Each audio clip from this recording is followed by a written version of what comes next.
Coming to the eighth part of this chapter, now let's study about the carbon dioxide. Carbon dioxide की इसकी preparation की बात करें तो कंप्लीट कंबशन जब कार्बन का या फिर कार्बन कंटेनिंग फ्यूल का इन एक्सेस ऑफ एयर होता है तो क्या बनती है, CO2 बनती है। जैसे फर्स्ट रिएक्शन में carbon plus O2 gives carbon dioxide and the second में methane plus oxygen gives CO2 plus H2O।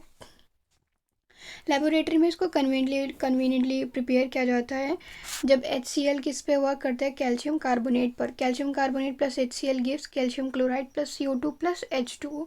Commercial scale पे इसको लाइमस्टोन को हीट कर कर भी प्रिपेयर किया जाता है। On a commercial scale it is obtain by heating limestone. ये कलरलेस होता है और ऑर्डरलेस गैस होती है।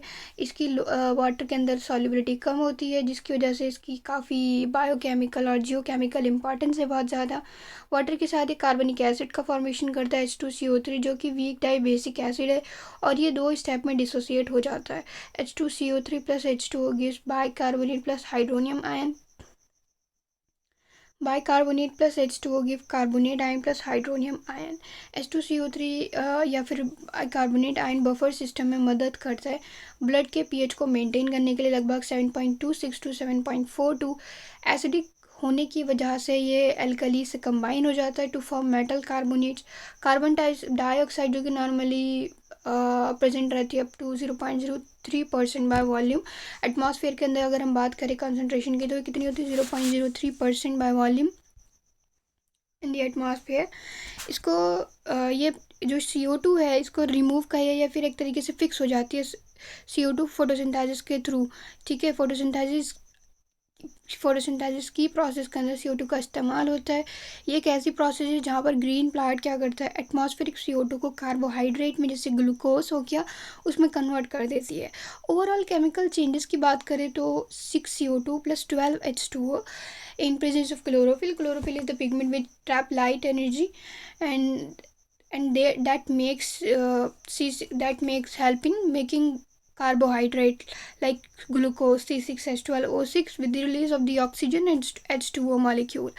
इस प्रोसेस के थ्रू प्लांट जो है फूड का मैन्युफैक्चरिंग करते हैं, फूड बनाते हैं अपने आप से। और साथ में प्लांट क्या करते हैं, फूड बनाते हैं, फूड देमसेल्फ अपने आप के लिए, साथ साथ एनिमल्स के लिए या फिर ह्यूमन बीइंग के लिए भी।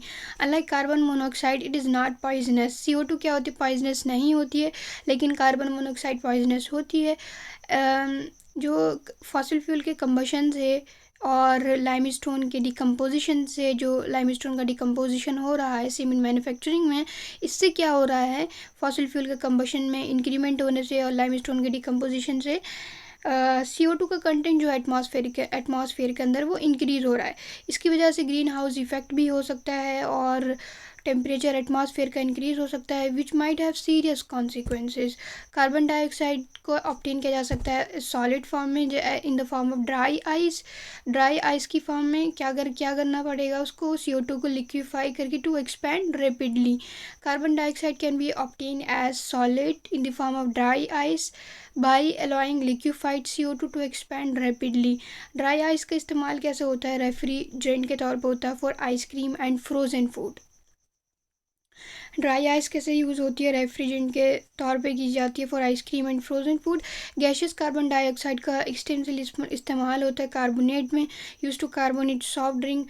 हैवी और नॉन सपोर्टर होने की वजह से, जो हैवी और कंबशन के नॉन सपोर्टर होने की वजह से इसका इस्तेमाल एज ए फायर एक्सटिंग्विशर किया जाता है।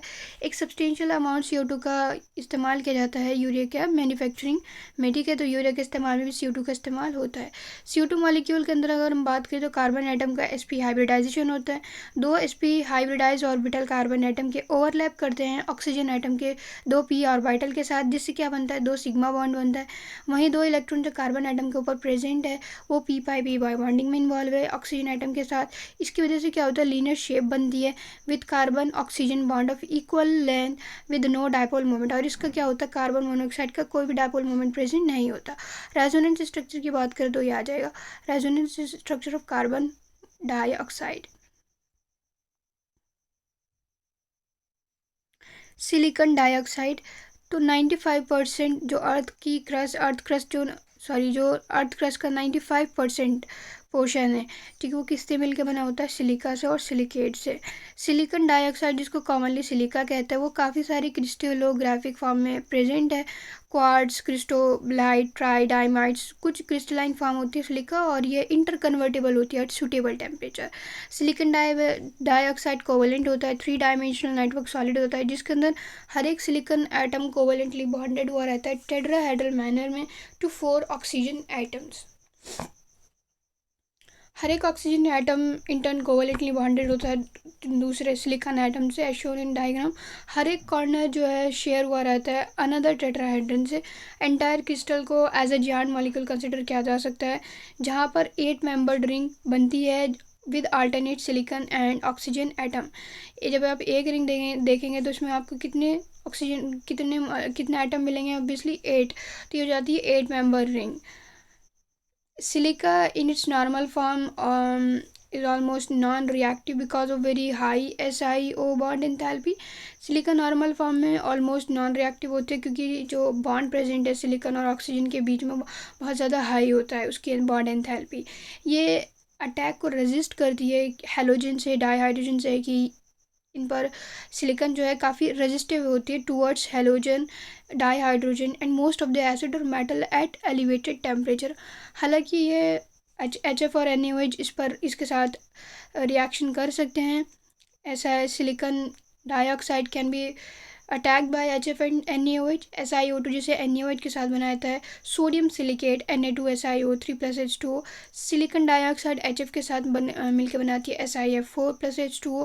क्वार्ट्ज का एक्सटेंसिवली इस्तेमाल होता है पाइजो इलेक्ट्रिक मटेरियल के बनाने में, और it has made possible to develop extremely accurate clocks, modern radio and television broadcasting and mobile radio communication।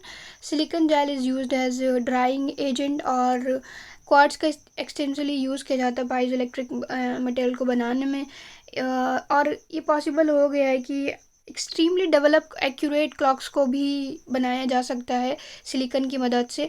Modern radio और television broadcasting, mobile radio communication, ये सभी की पॉसिबल क्यों है, क्वार्ट्ज की वजह से। क्वार्ट्ज क्या है, SiO2, ठीक है। सिलिका जेल का इस्तेमाल एज ए ड्राइंग एजेंट भी किया जाता है, और ये सपोर्ट करता है फॉर क्रोमोटोग्राफिक मटेरियल और कैटलिस्ट। किसलगर क्या एक अमॉर्फस फॉर्म होती है सिलिका की, जिसका इस्तेमाल फिल्ट्रेशन प्लांट्स में किया जाता है।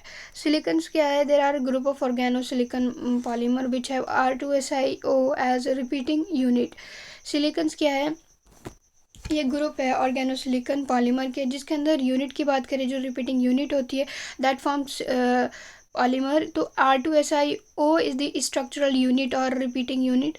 स्टार्टिंग मटेरियल, अगर सिलिकॉन को मैन्युफैक्चरिंग कराना है तो स्टार्टिंग मटेरियल क्या हुआ, तो एल्काइल और एराइल सब्सटीट्यूटेड सिलिकॉन क्लोराइड होते हैं। फार्मूले की बात करें तो RnSiCl 4-4-N, ठीक है। जैसे R की वैल्यू 1 है तो Cl कितना होगा, 4-1 3, ठीक है। तो और जहाँ पर R क्या है, एल्काइल या फिर एराइल ग्रुप है। मिथाइल क्लोराइड रिएक्ट करता है सिलिकॉन के साथ in presence of copper as a catalyst, temperature लगभग 573 केल्विन, और डिफरेंट तरीके के मिथाइल सब्सटीट्यूटेड क्लोरोसिलीन बन जाते हैं। जैसे formula MiSiCl3 Mi2 methyl 2SiCl2 methyl 3SiCl3, और कुछ अमाउंट में मिथाइल 4Si का भी फॉर्मेशन हो जाता है। हाइड्रोलिसिस की बात करें, डाईमिथाइल डाईक्लोरोसिलीन, तो ये हाइड्रोलिसिस की बात करें तो followed by condensation polymerisation yield straight chain polymer.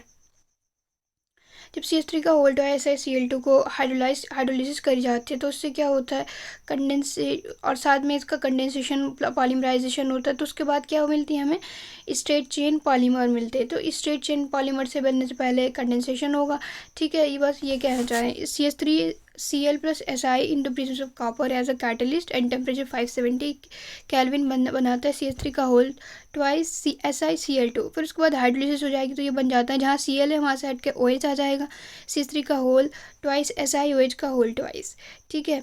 अब इसका पॉलीमराइजेशन होना है तो ये आपस में मॉलिक्यूल क्या हो जाएंगे, कंडेंस हो जाएंगे with the removal of the H2O molecule, ठीक है। यहाँ से OH और OH से यहाँ पे एक H2O का वाटर मॉलिक्यूल निकल जाएगा, और ये आपस में यूनिट जुड़ती चली जाएगी। तो इस तरीके से चेन पॉलीमर बनता है। चेन लेंथ पॉलीमर की कंट्रोल की जा सकती है बाय एडिंग CH3SiCl।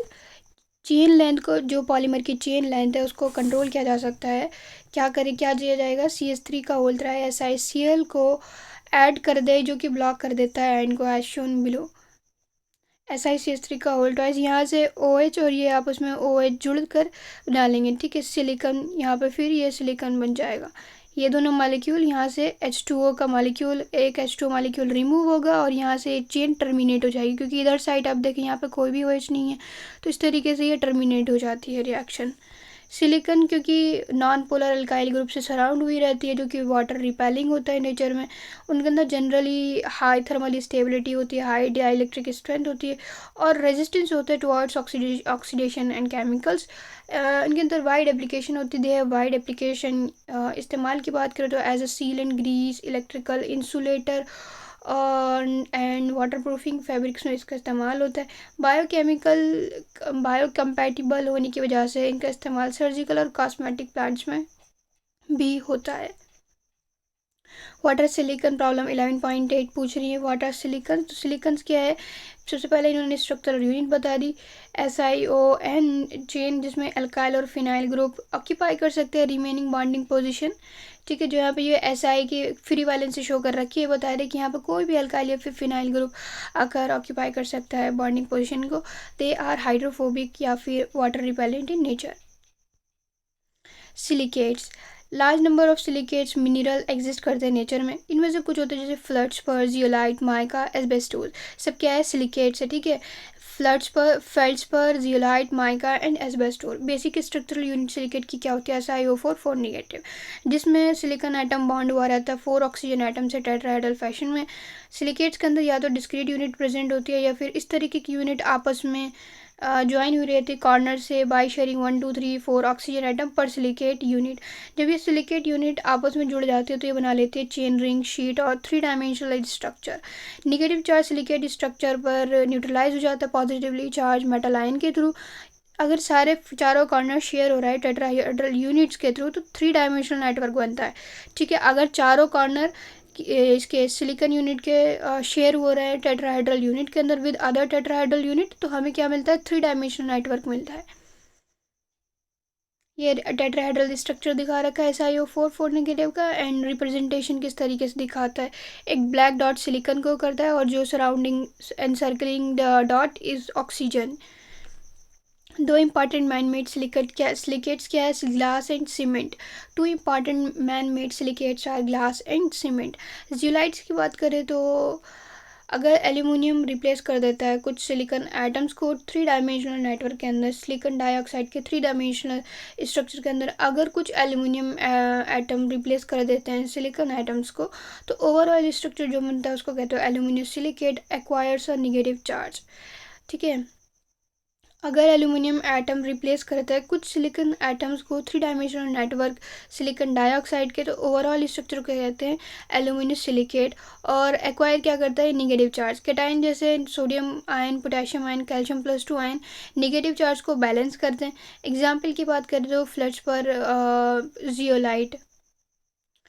जियोलाइट क्या होता है, वाइडली इस्तेमाल होने वाले कैटलिस्ट है पेट्रोकेमिकल इंडस्ट्रीज़ में, जो हाइड्रोकार्बन के क्रैकिंग में और आइसोमराइजेशन में इस्तेमाल आते हैं। जैसे एग्जांपल की बात करें तो ZSM5 एक तरीके का जियोलाइट है जिसका इस्तेमाल किया जाता है अल्कोहल को डायरेक्टली कन्वर्ट करने में इनटू गैसोलीन। हाइड्रेटेड जियोलाइट का इस्तेमाल एज आयन एक्सचेंजर के तौर पे भी किया जाता है in softening of hard water. Hydrated zeolite का इस्तेमाल कैसे किया जाता है, as ion exchanger in softening of the hard water. इस तरीके से ये चैप्टर एंड होता है, फिर मिलता है एक नए चैप्टर के साथ।